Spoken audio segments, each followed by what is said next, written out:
Neon Genesis Evangelion. The original series ending with the end of Evangelion film. I wasn't sure if I was going to be making a video about this, considering there are so many other videos about this already out there, and there's going to be plenty more to be made, with many different perspectives taken from the series, mind you. There are plenty of perspectives that say that they took absolutely nothing away from this series and thought it was boring. There are those who swear by it and claim that it is one of the best stories ever told.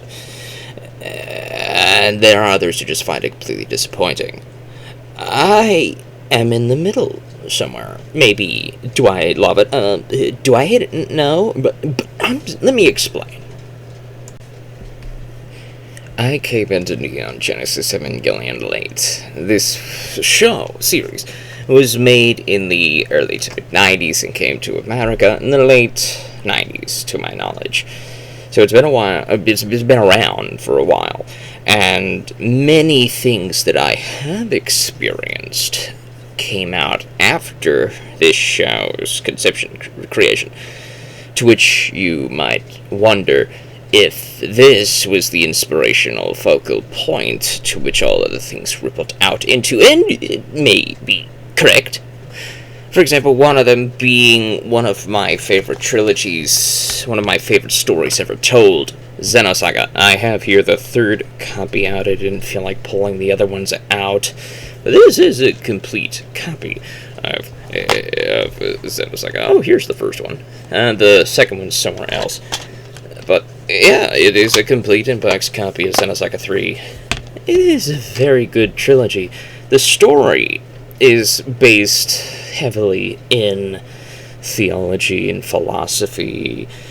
Gnosticism is a very important term. Gnosticism.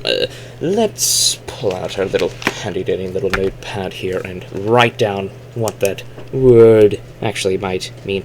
Gnosticism. Gnosticism. Gnosticism is a collection of beliefs, older beliefs, faiths, tales, stories, mythologies, and all sorts of other things accumulated in a big ball. But there are some core facets that a lot of video games, anime, storylines, and things like, mostly Japanese video games, even in some American video games. I'm gonna get to one of them in a minute. But the core facet is that you have, we're just gonna call it the SB. We have the supreme little big head honcho. Then we have down here the mother figure. We have mother, from which birthed the creator. And from the creator comes material plane and people. Alright. So before the creator created the material plane, the people believed that they were originally one with a maternal mother figure. They wished, and they believe that the physical material plane is at its core an imperfect or wrong place to be. And so they desire to dismantle the physical and return to the ethereal spiritual realm and the mother's embrace, the oneness. And also, from another point of view, you could probably say it could be the denial of the self in favor of oneness. I'm not exactly sure if there's one or two ends there, but denial of the self into oneness, become one, or to reunite. If this type of idea or concept feels familiar to you, it is because it is in a lot of things. It is in the Elder Scrolls, I'm just going to say TS. It's in Final Fantasy, primarily Final Fantasy VII, from what I noticed. It's in a video game called Xenogears. It's in Xenosaga. And I've also seen it also in things like Shin Megami Tensei. I'm just going to put SMT and the spin-off Persona. Primarily the one that I thought about mostly was Persona 3. Okay, so let's pull those out. Now, of this list, the only thing I can think of that might have existed prior to Evangelion would be Shin Megami Tensei 1 or 2, maybe 1 and 2. They were made pretty far back in the day on the Nintendo Entertainment, the Famicom, the Super Famicom, blah blah. It was made way back then. So, theoretically, the older Shin Megami Tenseis could predate Evangelion, though the one that I thought about a lot was one that came after Evangelion, namely one title called Nocturne, which is Shin Megami Tensei 3, the popular one featuring Dante of the Devil May Cry series. A lot of these stories have a lot of very similar concepts that date that feel like they're paralleling these types of concepts of the denial of the self, a desire to return to oneness, or to mother. Now, if the mother part feels familiar to you, and then you might be thinking of Final Fantasy VII. With Sephiroth and the mother uniting with mother, returning to mother. He's had that little thing for a while now. And even after that, in one of the sequels, in the Final Fantasy VII compilation, a little game titled Dirge of Cerberus, there are characters of Nero and Weiss who are attempting to sacrifice a bunch of pure souls into this little vault of souls, this well of souls life stream thing, by force. They're taking a lot of living beings and melting them down into their core components, into the life stream thing, to awaken the Omega weapon, to basically cause the Great Reset.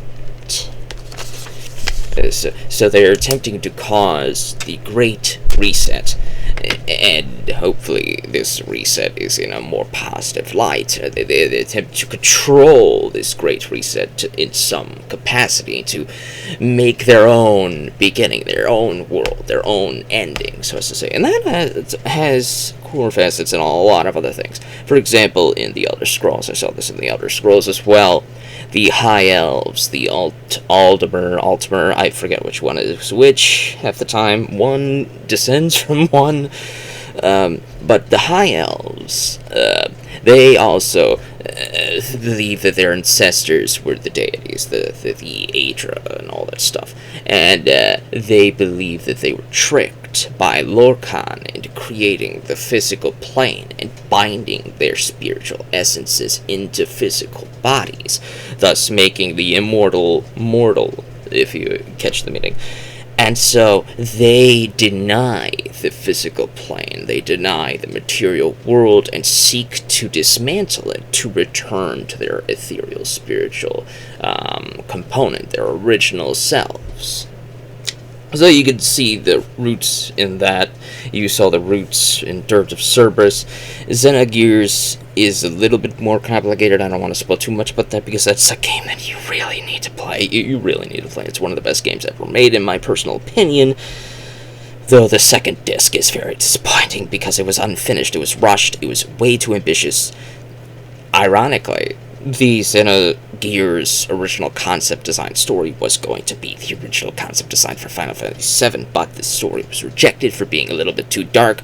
Ironically, core facets of this component of this story would eventually make it into sequels of Final Fantasy VII regardless. So even then, this whole big ball, it's all over the place, right? So there is we open this game with a big spaceship, and there is an artificial intelligence, a biomechanical man-made deity called the Deus system. It could create life, it could create he clones human beings, realians. You'll get that concept in Saga later on. And this ship crashes once a contact is made. A young boy, wondering where his mother is, makes contact with the system, and the system creates a mother for him. And this mother figure, after this big spaceship crashes onto this remote planet, ends up being the mother of the species that would go on to populate this planet. And years later, like thousands and thousands of years later, there's a big secret little organization called the Gazelle Ministry that wish to have their own little great reset to go about bringing all the life components of the peoples back to Mother, to reactivate the Deus system and all that other stuff besides. Play the game, you'll figure that part out, maybe. But that little idea, all this stuff sounds familiar, you know. In Xenosaga, some other similar components are going on. There's a big cycle that you get the feeling that this universe is made, then it's unmade, then it's made again. Everybody gets to where they are, the peak pinnacle of human evolution. They reach a certain point in time, and then there's nothing after that, and then it resets, and we go back to the beginning, and everybody comes back here, then we go back to the beginning, and so they're trying. The main characters are trying to prevent the Great Reset. They don't want to reset. They want to keep going. They want to keep going forwards despite all of the problems in the world and the imperfections. They want to keep going. That's the big focal of a lot of these things, is that make do with the physical plane. Even if it's imperfect, we gotta keep going. You know, don't just desire to go back to your mother. Don't just go back. It deals with a lot of their psychological concept of like the wish to escape back into the womb and the safety of one's mother after having been birthed and being separated. You know, it's that connection, that close bond that you wish to have. It's permeating throughout all these stories, you know. SMT Nocturne, we have this mad scientist guy who does a little thing with a big thingamajig. He ends the world, essentially, and everybody inside a hospital are the only humans left. And these people all have their own dreams, or their own goal, and essentially their own endings for the game. One of them eventually has the whole survival of the fittest idea placed in their head. Another one wishes to just live in isolation in your own little bubble, in your own little world, retracting from the denial of the other and just being a self. There is another ending called the neutral ending, where you could just say, hey, whatever this mad scientist guy did to end the world, let's just go back to right before he ended the world and just not end it. There's your neutral ending. And then you got a couple other endings I'm not going to talk about, but it's basically like desiring a great reset and influencing it in some way through a fallible deity that can recreate it for you, depending upon if you pass certain trials or whatever. Persona 3 is the closest one in a few concepts to me personally that I saw in Evangelion, particularly in episode 24, there's a character called Kawaru Nagisa. I think that's his name, Nagisa Kawaru. I'm not gonna get into exactly what this character is, but he essentially was the final angel, and he eventually forms a friendship, a deep friendship and a connection with the main character of Shinji, who will go into storyline-wise that Evangelion in a bit. We'll get into Evangelion in a bit. And this guy basically says, you know what, I think humanity's got a shot. I think after having met you, I think, these guys are pretty deserving. How about you stop me from wiping out your species? How about you stop me? I want you to stop me. And Shinji goes like, but blah, blah, blah. He gets a little emotional, this stuff. But he eventually stops Komaru from ending humanity. A lot of that happens here. If you've played Persona 3, you probably know who I'm talking about already. If you haven't, well, play it. And if you haven't, you still don't know who I'm talking about. I'm talking about the character of Ryoji. Ryoji is Thanatos/Death in disguise as a human who builds connections with the humans during humanity's final days. And this person forms a genuine friendship with you, the protagonist, and shows a great feeling of regret that the world and all of the people have to go away. But it's inevitable. And says, you know what? How about you stop me? Stop me. And see if you could stop this if you want. And so he stops Ryoji/Death/Thanatos to try to make his dream, his ambition of causing humanity to not end, and all that stuff. It's a really good game, really good story. Probably my favorite one of the three that I played. I played 3, 4, and 5. I think 3 has the best and most personal story. It's recently been remade, so if you want to play it now, go ahead and play the remake if you like.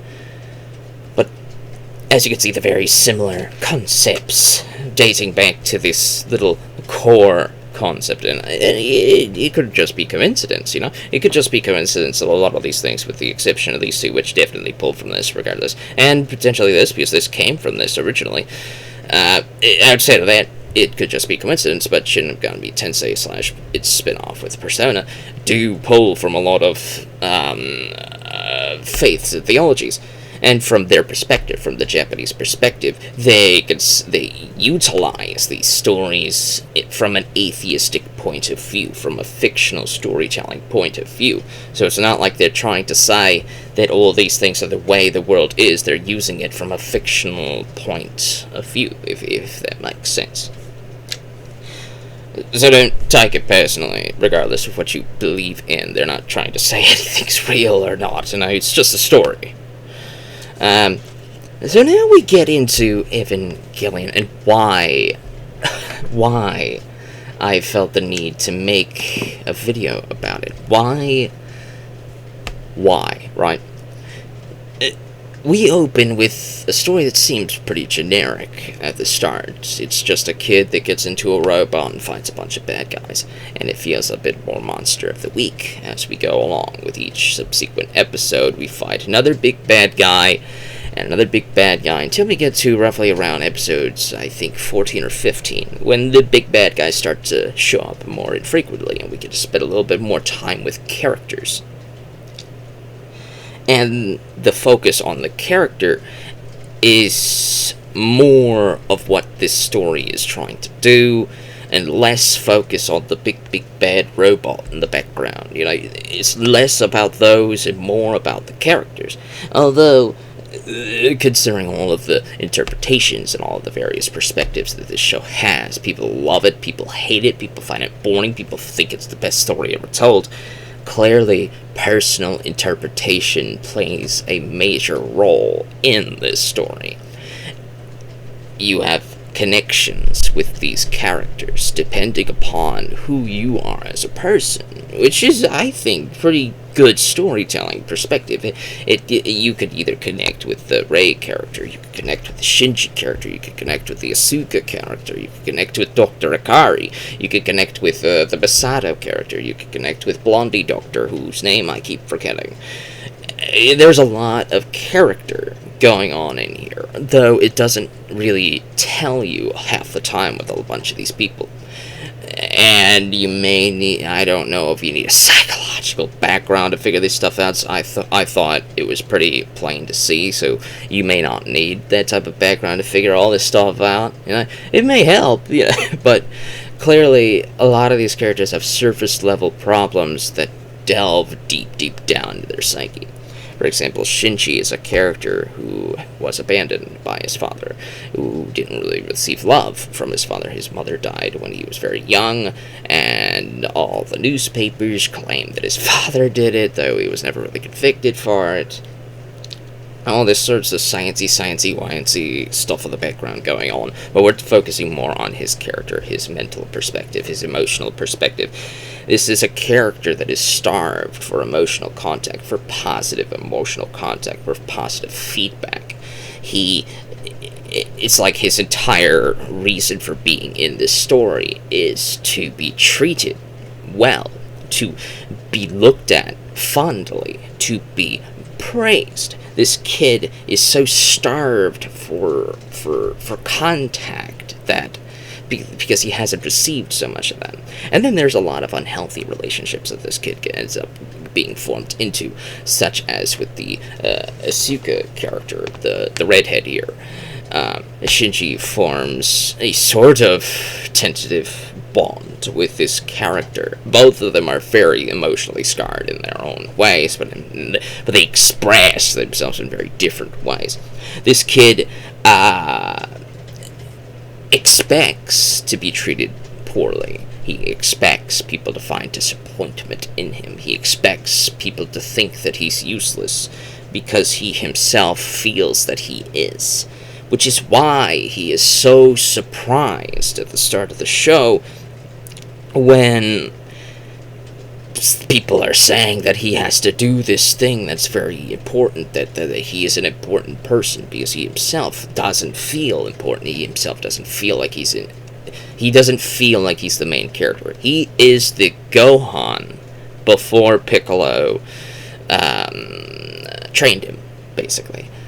He is the Gohan before forming a bond with Piccolo, before realizing that he has to step up or else things are going to go very poorly for everybody that he cares about. And we learned that a lot of Shinji's motivations come from external people, from his attachments that he has with other people. He himself has no motivation to get into the robot, right? But then he sees other people. He sees other people getting hurt. He sees other people having to do things in his place and getting hurt for it, that he sees that he eventually feels like he needs to step up to prevent that, which is a very heroic core character concept. I found that was really, really powerful. Though at the same time he hates being in the robot, a very core concept of the Gohan character. He is a pacifist by nature. He doesn't like to battle like his father does. He is not a typical hero, but he ends up, by the start of the Buu saga, to be a superhero concept character, because that's the core of the Gohan character. When Gohan's just walking to school, he turns and he sees some robbers harming a bunch of innocent people, and he doesn't even stop to think about it. Gohan just goes in and stops this bad thing that's happening, because he doesn't want people to get hurt. He feels very compelled to be protective. He's a very protective type of character, which I really liked about this, the Gohan character, and I could see the potential of the Gohan character in the Shinji character. The Gohan character works really well in a protagonist role as a reactive protagonist. He's not the one that takes action, he's the one that reacts to action. Which ends up meaning that you need to have a lot of characters with agency in your supporting cast. Asuka has agency, Misato has agency, Dr. Akari has agency, and the agency of the other characters can help a reactive character get involved in the story. And it's very good. It's very good. His self-doubt, though, can get a little bit irritating. But there's a reason for this. This kid has no concept of self-worth, of self-confidence, any form of sense of self. His opinion of is way down there. He doesn't really have too much pride in who he is, so that when somebody actually says some good things about him, he really takes that to heart. He gets really impacted by it. That first step he takes into the Masato character's apartment, which later becomes his home, you feel that. You feel like this kid never has really felt welcomed by anybody in this way before, so he feels really hesitant and shy to actually realize that this is actually happening to him, and it's really wholesome to see. There's a lot of wholesome moments here, despite how sad this story is, how depressing this story is for all of these characters. The core concept, the core story, ends up having a sense of finality to it at the end of Evangelion, but my disappointment comes from the unresolved character concepts. They're characters. We spend 24 episodes building character, and I already spent quite a bit of time talking just about Shinji. I could talk a lot more about Asuka. I could talk a little bit more about her. Rei, that's Rei, that was Rei. I could talk quite a bit about these characters and their interactions with other characters, and I can start to analyze their characters and why they act the way they do, and the little backstory that eventually shows up for some of these characters starts to reinforce your beliefs on why these characters act the way they do. For example, with Asuka here. Asuka is brash. She's arrogant. She's egotistical. She is manipulative. She is controlling. She is insulting towards everybody around her, especially to this kid. Though she keeps paying attention to him at the same time. Keep that in mind. Keep that part in mind. She is insubordinate. She is, I don't know if I've said she's prideful before, but she is very prideful. She is Vegeta. She is very much a Vegeta character. Vegeta hates himself as well, but he eventually grows beyond that because the story gave you enough time to let this character grow after a while. Vegeta eventually comes to accept his place on Earth. He gets over his rivalry with Kakarot that was unhealthy into a little bit more healthy rivalry with Kakarot, Goku character. He's now a family man himself. He fights to protect his family more than he would fight to protect the Earth, though he does do that because the family lives on Earth. It's pragmatic. The Vegeta character had a lot of time to grow beyond his pride and his ego. We don't really spend too much time with Asuka to get that character from her. So right now we just see the worst aspects of her personality. By I think episodes 22 and parts of 24, or is it 23? The last 3 episodes. The last 3 before you get to the psychoanalysis, 25 and 26. The last 3 that actually have full animation. We focus a little bit more on her character, and we learn that Asuka has unresolved issues with her mother. Her mother was involved in an accident, and we later learned the accident was with her little red gear thing here. And after this accident, the mother had was starting to lose her concept on reality, so as to say. She started to talk to a doll and thought that was her daughter, and she paid no attention to the actual person that was her daughter, and she became a stranger, essentially, and that caused a lot of traumatic things and going on with that, and it's really good, really good there. So, her character that she shows to everybody else is a mask, and I saw very briefly, you will see in one of these episodes the real Asuka character, very briefly. There is an episode where Shinji hands the phone to Asuka after she starts yelling at him, and then the phone was actually for her, which she was surprised about. She picks up the phone, she talks, and it's somebody in German, so she speaks in German, she's all kind of whatever cordial with that. And then after she puts the phone up, Shinji talks to her and asks her about this stuff, and she talks to him normally, like he's a person. Very briefly, all of those personality traits that we introduced to this character with went away. For a brief second, we got to see Asuka as a person.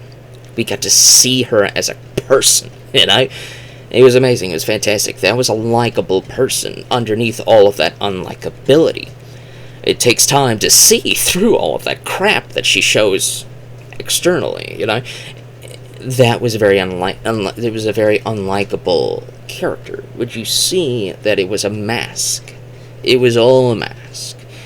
You can understand that, but you could still not like the mask. That's what I'm trying to say. A lot of people don't like the character. A lot of people love the character. The people who don't like the character might say that they don't like the mask, the external Asuka.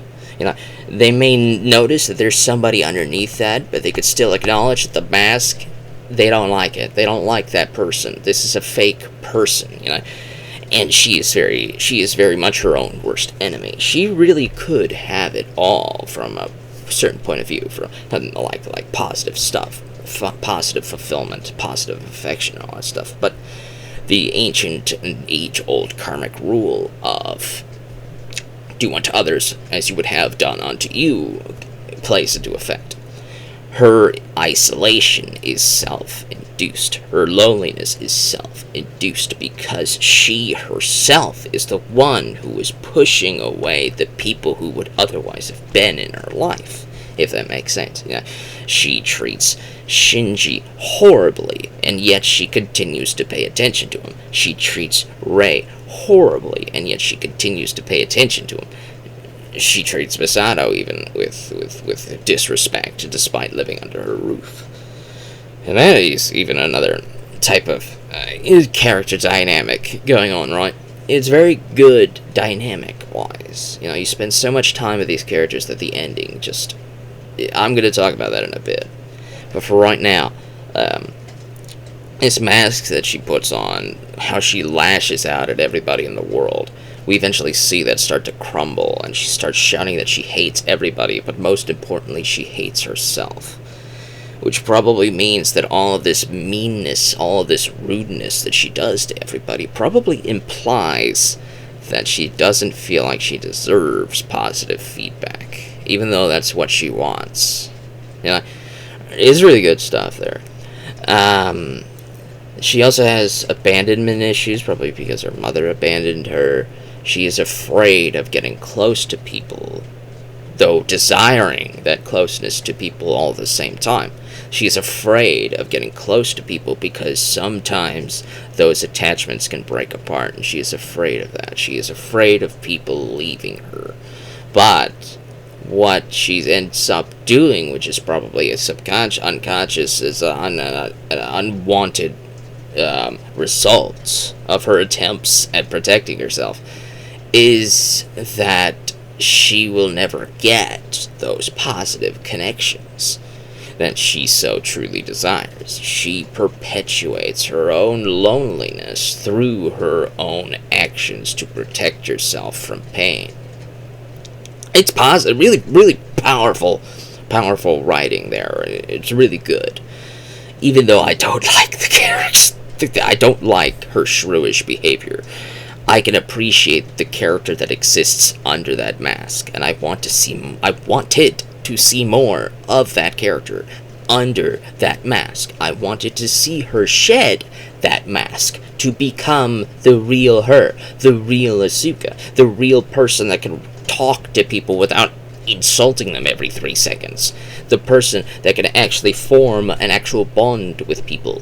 You don't see that at the end of this franchise. At the very end of the end of Evangelion movie, you do not see that. It just ends with her giving one more final insult to poor Shinji. Poor Shinji. I constantly say poor Shinji because everything that could have been averted. There is so much with this character. He breaks down a lot, and a lot of it could have easily been averted had people just treated him better,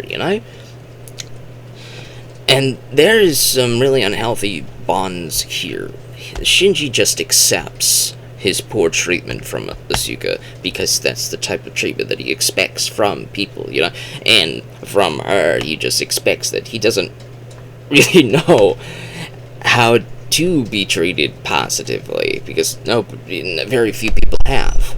So when the few times it happens, he's always paralyzed. Yeah. So when Asuka's treating him poorly, he latches onto it because it's attention. He is getting attention from somebody. Even if it's bad attention, he is getting attention. And that's reflective in a lot of realism and real life scenarios. A lot of people who don't really get attention by people could lash out. They could do things that would often get them into trouble. For example, Shinji runs away after his, I believe, first or second battle. I think his second battle. He runs away, and he's gone for days. He's eventually found. And then Misato walks up, and Shinji goes, "Well, I expect you're going to lecture me. I expect you're going to yell at me for running away."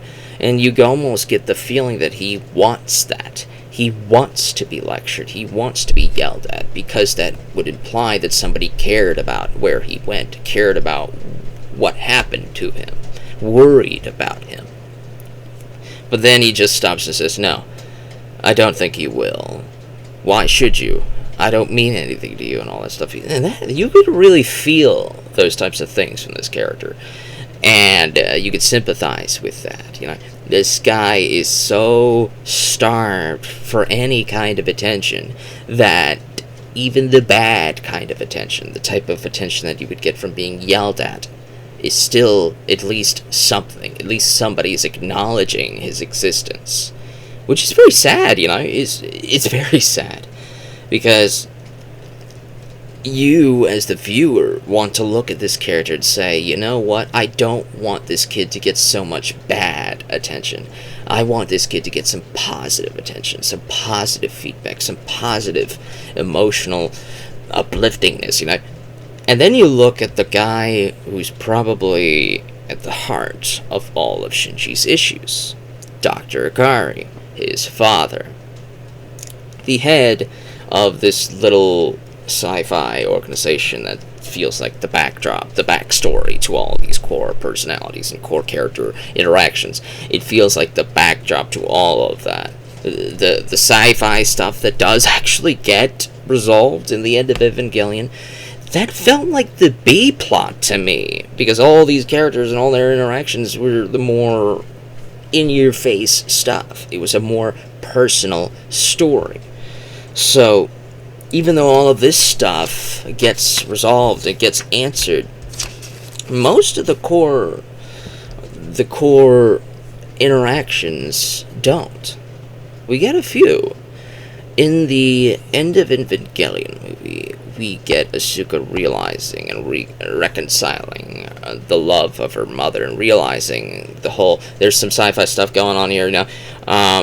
The mother's spirit, her love, her emotion gets absorbed into this Evangelion robot biomechanical unit. And Asuka starts to sense this mother's love coming from the Eva unit. And she realizes that that this love and this affection, this care has been with her all along, and that helps resolve her to get over her little slump and to get back out there and get into the fight. That's part of her problem. That's part of her unresolved conflicts that that have some resolution. But that's because it gets a resolution because it's useful to the plot to have her get in the robot to fight the bad guys and all that stuff, to subvert your expectation for what happens next. Her other major character flaw never gets resolved, like the type of stuff that she lashes out with everybody with pride, with rage, with arrogance, with brashness. She still has a lot of that. She still has a lot of that at the core concepts of her character. But you never really get to see that resolved. In the instrumentality thing that happens, the whole trippy ending that you will see in the end of Evangelion, and in parts of episodes 25 and 26 of the original 26 episodes, you will see them interacting in ways that they never would have otherwise. They're talking to each other, they're reading each other's minds, practically. And they start to have a sort of understanding for one another without understanding one another. They lash out at each other without doing their own self-reflection, if that makes sense. They're able to reflect on other people, but they're not reflecting on themselves. Shinji is able to understand Asuka. Shinji is able to understand Rei, but Shinji can't understand himself. Asuka's yelling at Shinji about all of his problems and his unresolved issues. She's yelling about her and all of her problems and all of her unresolved issues, but she can't resolve her own issues. Rei, in turn, speaks very calmly to both of them about their issues and asking them questions about why they are the way they are and why they didn't think to do other things, yada yada yada. But she doesn't retrospect herself. I saw a core concept, at least to my interpretation, of a lack of self-introspection, of introspecting upon your own place, your own self. The sense of self was going away, and you were just focusing so much on other people. And that was a core concept. Shinji cares so much about what other people think of him, because he has no concept of self. Which is a very, the whole, the whole Gnosticist, the denial of the self and trying to go back to oneness and all this stuff. The ending of Evangelion is a very Gnostic-inspired. It feels Gnostic-inspired. Could be coincidental, but it feels Gnostic-inspired. In that all of the selves, all of the individual people who exist separately from one another, even if they share the same physical plane, they exist separately as individual selves, dissolves. All of the self, the concept of the self, dissolves. Their physical, corporeal body dissolves into orange goo and merges together in this ocean of orange.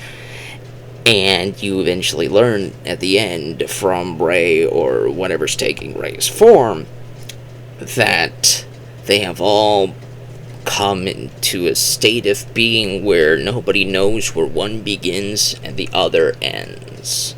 It's all the same kind of oneness, where the sense of self is gone. So if you have a sense of hating yourself or a sense of no self, that's gone. Your problems and all that stuff, they're gone. They're meaningless in this state of being. And this entity assumes that's the world that Shinji wanted to live in. The denial of the self and all that stuff. Then Shinji goes like, you know what? Despite all the hurt and pain and all that stuff that old world that I used to live in had, there was also the capacity for love, joy, laughter. You can't have that without the negative mirrored reflection of that reality. In this reality, both don't really exist. But he's willing to find the positive and deal with the negative in that old state of reality, he says. And so that causes whatever to happen. And the whole... Let's get to the B plot, what I consider the B plot. The angels, the Evangelions, and the Gnostic thing. We have 12 little black tablet things that talk to each other. They have a desire of their own. They reminded me of the Gazelle Ministry of Xenogears. They reminded me of the Gazelle Ministry of here, and they also reminded me of the remnants of the desire, of the denial of the self to return to oneness and all that other stuff. And they're trying to cause the third wave, which is their own version of the Human Instrumentality Project. Apparently, there are 2 seeds of life that fell to Earth. One of them became the humans, which are connected to this little deital seed soul person thing called Lilith. And the angels that they fight in the big robots are connected to another seed of life, another possibility called Adam. And we learn that both are in the custody of Dr. Ikari in the big sci-fi complex of Nerve, N-E-R-V. There is one that is Lilith that is locked up on this big cross thing. And then Adam is a fetus, because we learn that Adam's race never really came to be, so as to say. And from what I gather, the seal, S-E-E-L-E, I'm just gonna call it the Gazelle Ministry replicas. The Gazelle Ministry replicas artificially created the second impact. The first impact was the Lilith one that did the humans and stuff. The second impact was an artificial impact with an artificially constructed Adam, based on the fetus Adam that they found. Which eventually led to, I assume, the angels showing up to touch the Adam configurement, which would birth the seed of life of all of the big angel things to populate the world and humanity, all that apocalypse stuff.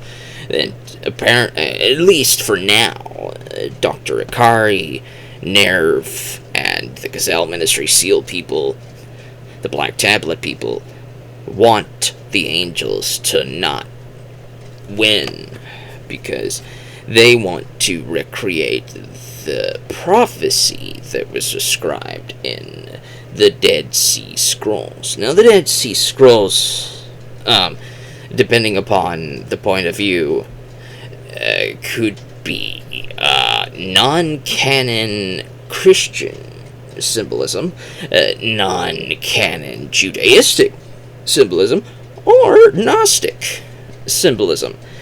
Because, they were the story in the Dead Sea Scrolls was not canon to the biblical Christian Bible and all that stuff. That's the stuff that was in the Dead Sea Scrolls. Even though they might share some information, some characters, they deny the scrolls as being parts of the book. And so, it depends on who interprets it. So the Dead Sea Scrolls and all that stuff prophesies the angels going around to create the third impact. Now, the Gazelle Ministry, Black Tablet, Seal people, Dr. Ikari, both want the third impact to happen, but in different ways. Dr. Ikari is doing it from a more selfish perspective.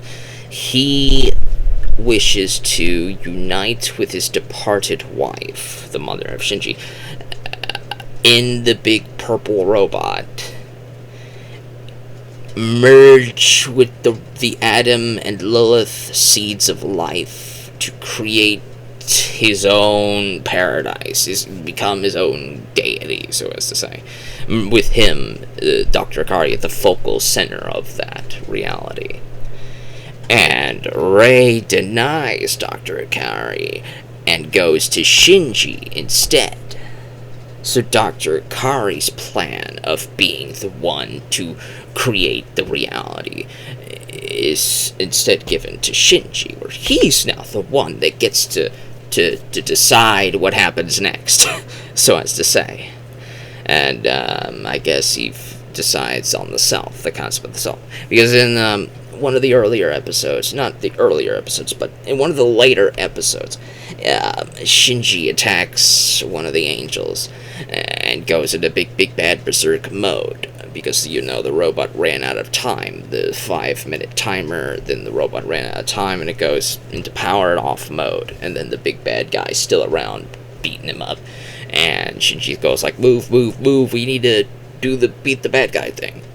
So the robot revives itself and beats the bad guy, but Shinji is not in the pilot little tube anymore, And we learned early on, like the first episode, that the tube, the pilot seat, or whatever that controls the robot from, is filled with a sort of liquid, a sort of liquid type substance that's breathable to the pilot. And Shinji seems to have discorporealated into this liquid in some way, shape, or form. And he's still in there from a perspective point of view.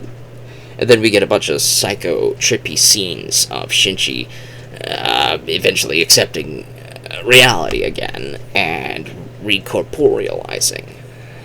And to Misato's joy, because, she likes Shinji being alive. She doesn't want him dead. So that's foreshadowing the end of Evangelion, where this happens to all of the people who deconstitute themselves into goo, the orange goo. My theory on that is that they had to do what Shinji did in that previous episode and reconstitute themselves with the acceptance of the self and the denial of the oneness that is the orange goo state of being, of not knowing where you begin or end. And we see that he's on some sort of island at the end of the movie, and Asuka's there. She's been patched up somehow. I'm not exactly sure how she patched her arm up. There's some bandages over her eye. The last time we saw her in the physical plane, we've seen her plenty of times after that, but that was during the trippy scenes that probably weren't actually physically happening. They were in the instrumentality psycho scenarios. So the last time we saw her, from my perspective, was in the robot while the big white angel robot thingies were devouring the red one.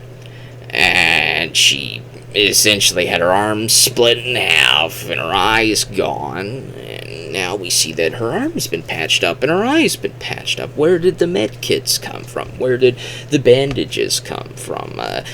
Don't think about it. It's because the movie's over. Don't think about it. It's gone.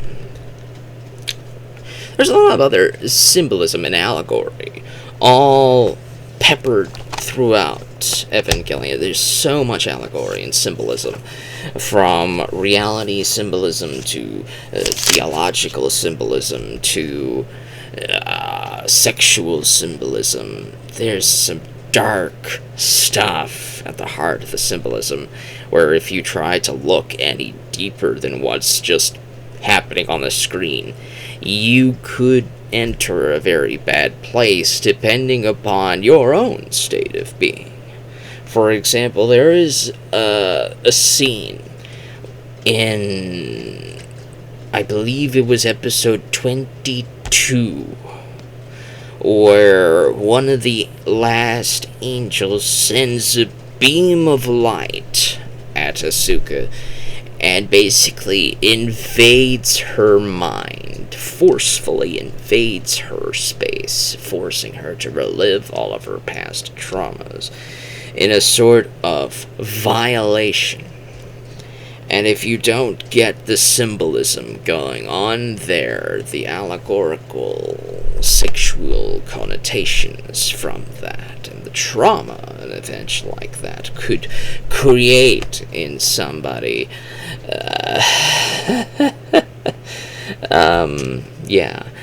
And then at the beginning of the end of Evangelion, there's some more connotations and potential possible hints of what could be going on there, with Shinji standing over the hospital bed trying to wake up a comatose Asuka, and then doing something.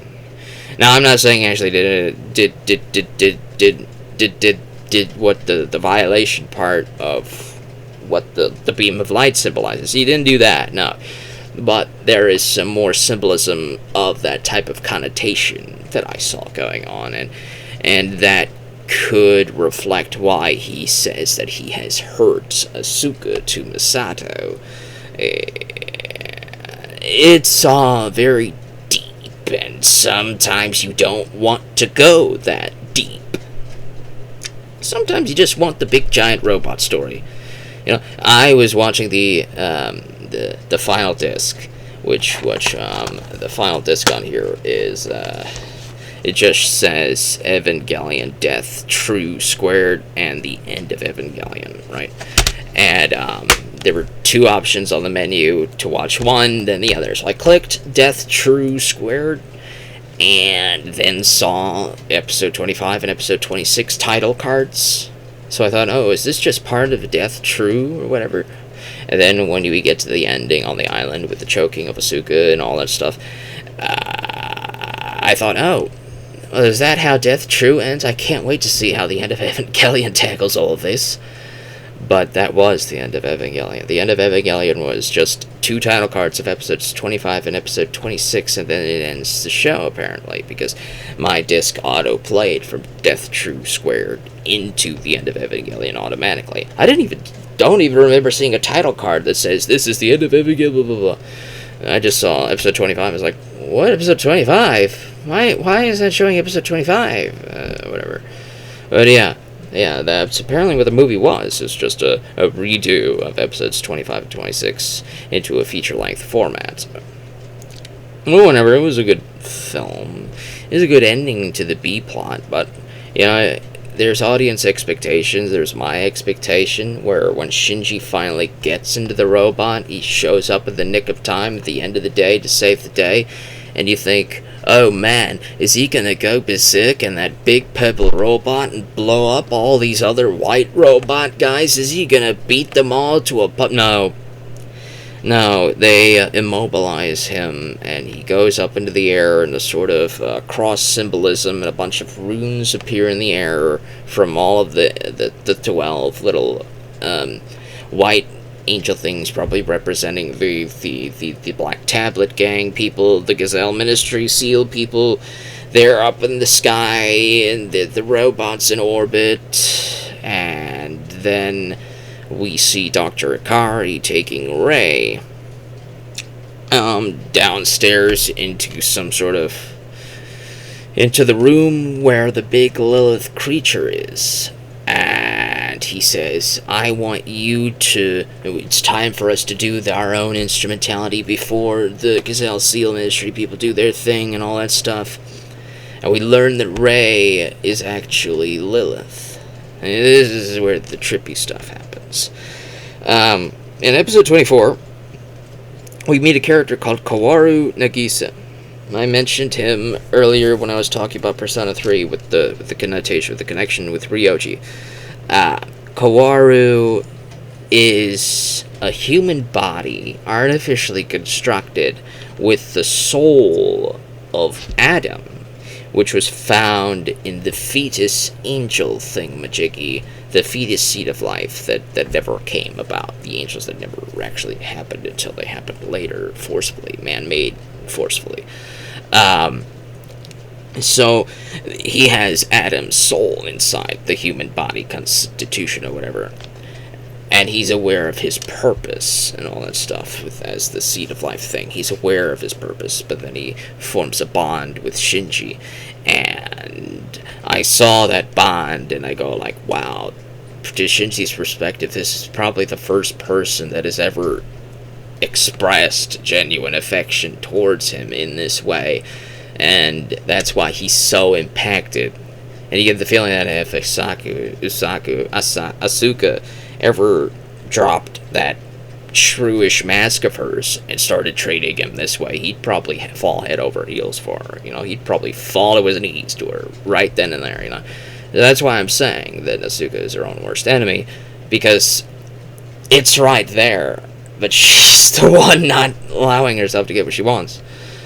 But anyways, so he goes to appreciate humanity through this connection with Shinji, through learning all the stuff from all of the previous angels, and you get the idea that the previous two angels, which are a little bit more psychological by nature than actual action-pection, Because one literally almost fused with Rey's robot, and herself almost too. One almost fused with her in that concept, and the other one invaded Asuka's mind and got all of that stuff out of there. So maybe you could theorize that all of that humanity, all of that knowledge about all these characters and concepts and things were learned through a hive-mindishly stuff into Kaworu's perspective as the Adam creature. Who knows? Maybe that happened, maybe that didn't. Who knows? And Rey is the result of a similar type of thing. Dr. Akari had a wife called Yui, who was the mother of Shinji, right? She dies through a very accident similar to Asuka's mother with the red robot. With the purple one, Yui merges somehow with the purple robot. Her soul is inside the purple robot. That's why it can move by itself. That's why it instinctively moves to protect him a lot of the times. That's why it went to berserk mode a lot of the times when he gets into a very big state. That's why Dr. Akari sent for him to get into the purple robot, because he knew Yui was in there. You know, he knew he was in there. She was in there. He didn't tell him, no, he didn't. Nobody tells Shinji nothing. And that's what irritates me. Nobody tells this kid anything. Nobody gives him proper psych evals. Nobody helps. A lot of the stuff with his character could have been avoided if people just paid attention and actually helped build and self-actualized him. You know, so she's in the robot. Yui's in the robot. Where's Lilith? Then, you know, we learn that all of these robots were made from an archetype of Adam, with the exception of the purple one, which is made from a human archetype of Lilith. Lilith was the progenitor of the humans. Adam was the progenitor of the angels. So Lilith made the human aspect of the purple Eva, right? But where's Lilith, right? So Dr. Akari did the whole Rey thing, and Rey 2, as we learn here, this is Rey 2, the second Rey.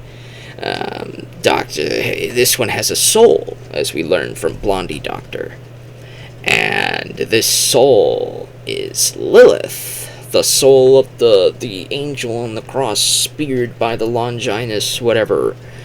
And she learns about humanity through the bonds that she forges with Shinji and everybody else as well. So, that's why her connection is to Shinji in this way. There's also another thing, connection to Yui as well. She looks like her. She could be a clone of her for all intents and purposes. But since the soul, the concept of the soul, cannot be created by mankind, by artificial means, they could only create a body. They couldn't put something inside that body. And Yui's soul is currently in the robot, so we can't exactly put Yui into Rey. And there's another scene, earlier, in a flashback scene. I forget if it was Yui or Akari who said this, but they said Yui's child, she was pregnant at the time, if it's a boy, the name would be Shinji. If it's a girl, the name would be Rey. That kind of puts a stopper in all of the shipping of Shinji and Rey, doesn't it? You know, it's kind of a sibling-ish type of scenario going on here. Both a sibling and mother type of scenario at the same time, even. It's pretty trippy. It's pretty trippy. So, she's got the soul of Lilith inside of her, and Kaworu's got the soul of Adam inside of him. Shinji kills Kaworu, releasing that soul of Adam right in front of the Lilith creature. I don't know if the soul of Adam went into the Lilith creature or not, but the body of Adam, the fetus body of Adam, Dr. Akari grafted into his hand for some reason, because he wanted to do his little instrumentality merging thing that eventually happened to Shinji. So Rey, realizing where the body of Adam is, cut off Kari's hand that housed the Adam fetus and took that with her into the body of Lilith, basically converging Adam and Lilith into one being, the father and the mother into one being, essentially. And this giant ray goes up into the sky. And at first, when I was watching this, because I didn't want just another Gnostic ending, I was expecting big action-packed, and I was going like, alright, big giant ray, beat up those white robots. But no, she helps perpetuate the human instrumentality project or whatever, and she consumes the purple robot with Shinji inside. And that's when all this trippy psychoanalysis stuff starts to go on. And people start turning into orange goo as they start actually seeing people who are dead. You know, the Blondie doctor died, but then one of the people at the HQ, Nerve HQ desk, the computer desks, the computer people, they start to see them. You know, the second in command dude sees Yui. One of the girls at the desk sees the Blondie doctor. And, you know, the dead and the living, the past, present, future, everything becomes one as the souls and all that stuff into the goo of life, you know. And they all merge because Dr. Kari wanted to see his wife again, and the Seal Gazelle Ministry wanted to do their own thing. I still don't know too much about the Seal people, the Black Tablet people. I still don't know a lot about them. I probably have to look them up on a wiki somewhere, because the show itself doesn't tell you too much. But yeah, it just ends with like a whimper. The B plot takes care of itself. It resolves itself. That part is done. But you notice how I spent half of this video talking about the bonds that the characters have made with one another, and how that never gets resolved, how their own introspection never happens, and they don't resolve their own problems. Shinji never confronts his father. Dr. Akari never confronts his son. Asuka never confronts herself and her shrewish mask that she shows the world, and realizes that there's a small child hidden behind this mask of rage and anger and pride and self-hate, blah blah blah blah blah, and this person really longs for connections and all that stuff. And that never happens.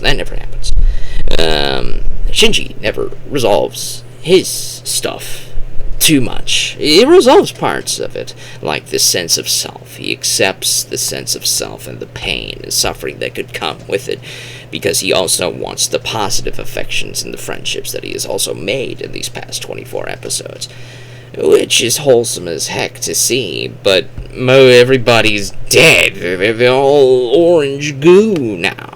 And the movie ends with nobody coming back except for these two. And the last thing that is spoken in this film, the last words that are spoken, is Asuka looking at him with contempt and saying, "Disgusting!"